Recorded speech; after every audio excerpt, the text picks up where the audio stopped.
"Trash goes out with the trash," Eleanor said, and tipped Ruby's dinner into the garbage can. And she said it in her ordinary indoor voice to a waitress who could not afford flowers and had cooked instead. 22 years later, that chip in the rim would be the first thing she recognized. And by then, the only seat left for Eleanor Whitlock would be at somebody else's table. Ruby Kane was 25 years old the night she met the Whitlocks. And she worked nights at a diner on Water Street and studied bookkeeping in the mornings. And she had no money for flowers, so she cooked chicken and dumplings, her mother's recipe, in her mother's blue enamel pot. The rim of that pot was smooth all the way around, without a mark on it. Daniel had warned her his mother could be difficult. Eleanor met them at the door and looked at the pot before she looked at Ruby. She said, warmly enough, that the caterers had it handled. Ruby said she only wanted to bring something. Eleanor smiled and took it out of her hands. There were 11 people at that table, and every one of them heard what came next. Eleanor carried the pot into the kitchen and lifted the lid without smelling it. She turned it over the garbage can and let the whole thing slide out. Then she knocked the rim hard against the metal to shake the last of it loose. A chip of blue enamel came off the edge and fell in with everything else. She held the empty pot out to Ruby in front of the caterers and her own son. But then she said it again slower, so there would be no confusion. Trash goes out with the trash.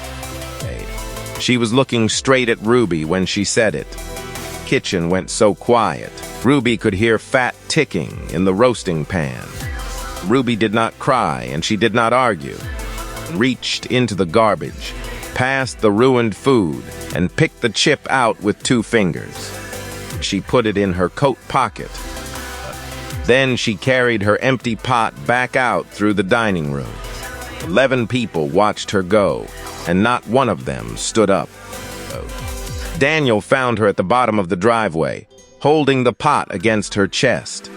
And he said he would talk to his mother, and Ruby said she believed him. He did talk to her for 2 hours with the study door shut. Eleanor did not shout, because Eleanor never shouted.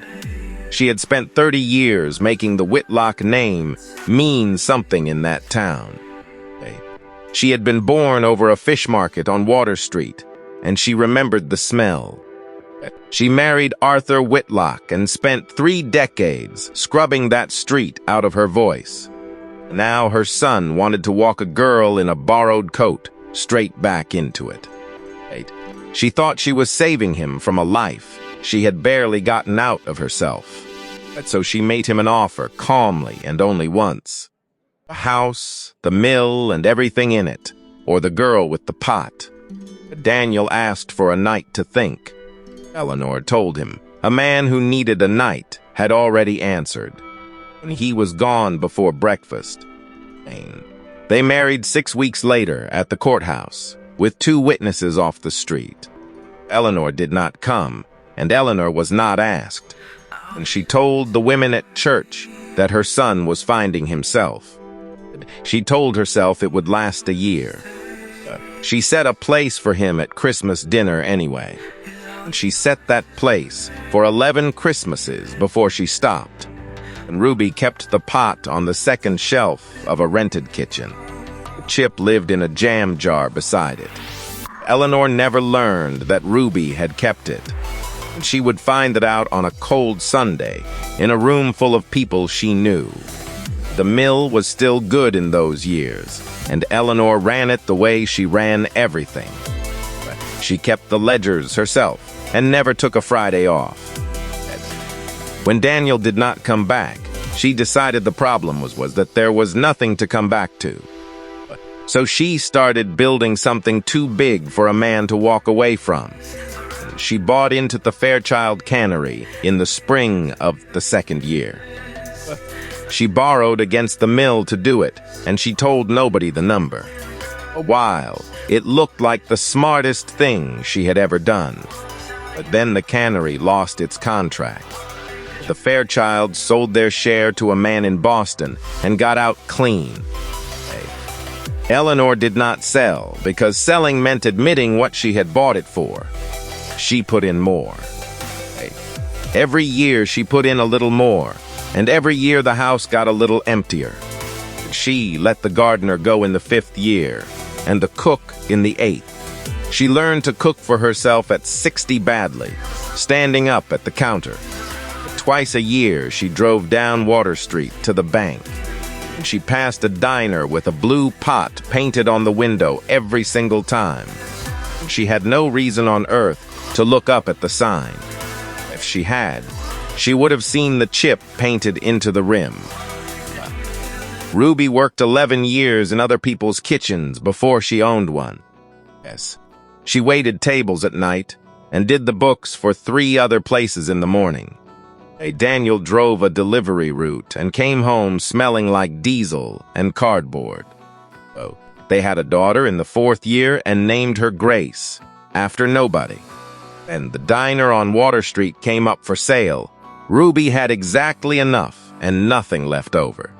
And she painted a blue pot on the window herself, with a chip in the rim.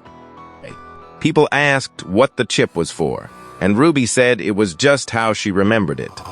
The place made money because she was careful and because the food was her mother's.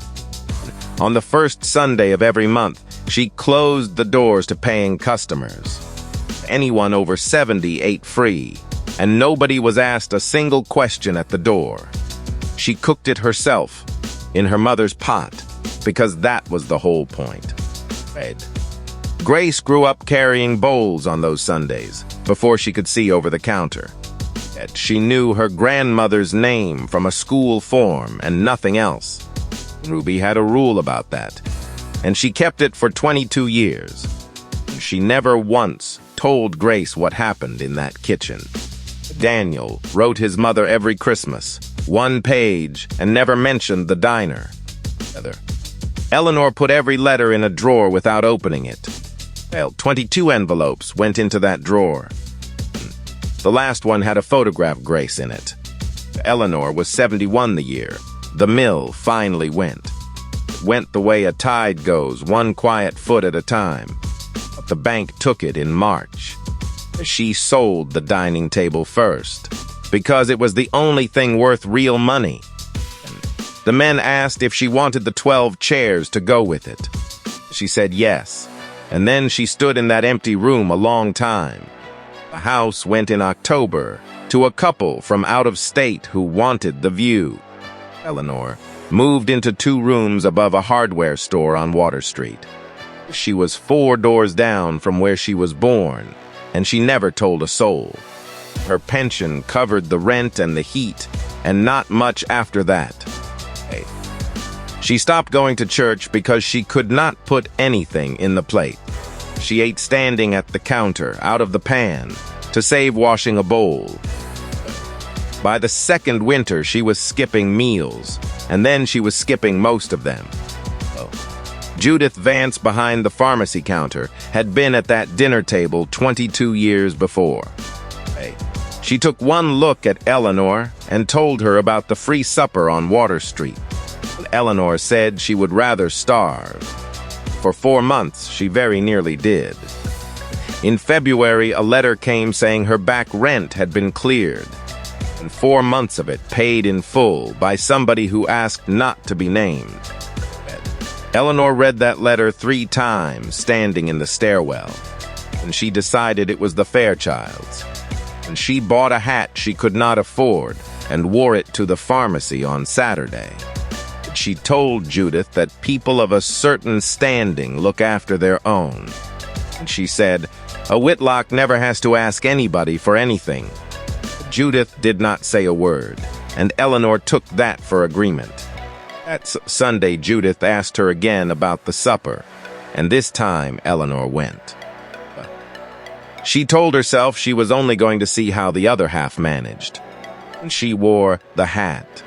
The place was warm and loud and full of people she had known her whole life. Every seat was taken except the ones nearest the kitchen. Eleanor sat where the empty seats were, the way people sit when they mean to leave early. A girl of about 18 set a bowl down in front of her. She said the soup was chicken and dumplings, and that her mother made it herself. Eleanor said, "Thank you," without looking up. Oh. The room got quieter when the woman came out of the kitchen carrying the pot. She went down the tables filling bowls, and she stopped at everyone to say something. And Eleanor did not know her at first. She had only ever really looked at her once. Then the pot came down on the table beside her, and she saw the rim.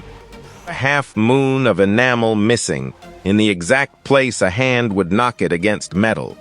Eleanor had made that mark herself, on the lip of her own garbage can, 22 years ago. Nobody did this to me, she thought. I set this table myself, and then I sat down at it. Ruby did not say anything cruel to her, and she did not say anything kind. She looked at Eleanor the way you look at weather, and she filled the bowl to the top. Then she said the only thing she said to her all night. "There is more if you want it." Eleanor put both hands around that bowl and could not make them stop shaking. Judith was 3 seats down, and so were 4 other women from that dinner table. And every one of them knew whose pot that was, and every one of them kept eating. Grace came back with the bread and asked if she wanted a bag for the walk home. Eleanor asked the girl her name. "Grace," she said, and went on down the table with the basket. Eleanor sat still and worked out from the girl's age how many Christmases she had missed. 18 of them, and a photograph she had never opened. She came back the first Sunday of every month after that, and she always came early. She never asked Ruby for anything, and Ruby never made her ask. Eleanor Whitlock spent 30 years deciding who was allowed to sit at her table. She learned the answer the only way anybody learns it, by needing a seat at somebody else's. The last thing she did every Sunday was carry her own bowl into the kitchen and wash it. The blue pot sat on the stove behind her, chipped and full and older than both of them. You can throw a woman's supper in the garbage. You will find out later that you were never the one deciding what got thrown away. If you believe that what we hand people comes back to us in the same dish, subscribe to Karma Tales. Tap the next story and find out what else somebody kept.